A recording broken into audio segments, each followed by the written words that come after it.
Le flic de Squid Game a enfin trouvé l'île. Il était temps. Il était temps depuis la saison 1 qu'il cherche l'île et qu'il la trouve pas. Mais Joe, ça y est, il a enfin trouvé le Squid Game. Faut qu'on en parle ensemble, mais Joe, dans cette vidéo. C'est pas trop tôt. Non, c'est pas trop tôt, les frères.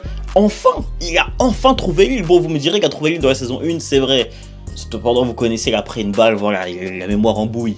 Mais là, ça y est, il a enfin retrouvé l'île, il va enfin réellement infiltrer le Squid Game, il va peut-être enfin réussir à arrêter tout ça. Et j'ai envie de vous dire qu'il était temps. Non, il était temps, mon ref, t'es flic, tout ça, t'es un petit flic de renom. Depuis, tu cherches, depuis, tu trouves pas.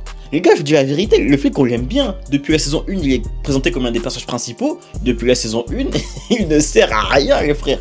Il ne sert absolument à rien. Le gars, chaque saison, il apparaît 3-4 fois à tout péter. À chaque fois, il subit échec sur échec. Dans la saison 1, il se fait tirer dessus. Dans la saison 2, bah, il se fait trahir par le commandant. Là, dans la saison 3, bon, il semblerait que ça y est, il va enfin réussir. Et il était temps, je vous le répète. Les gars, je suis désolé, hein. Mais pour l'instant, c'était une fraude. Et enfin, c'est plus une fraude, donc ça fait plaisir. Maintenant, attention, moi, je vous le répète, ce gars, c'est un flopper. Hein, donc, oui, il a trouvé l'île. Mais il y a un monde où il réussit même pas à arrêter les Squid Game. Et je pense que c'est le cas. Je pense qu'il va peut-être réussir à arrêter les Squid Game en Corée. Mais ça s'arrêtera là. Il fera jamais plus. Ce gars-là, il est trop pengué. C'est trop un vieux flic. Donc, les gars, enfin, il a trouvé l'île. Enfin, voilà, il va s'infiltrer. Mais vous attendez pas à grand-chose. Hein. Faut pas s'attendre à grand-chose avec lui. Hein.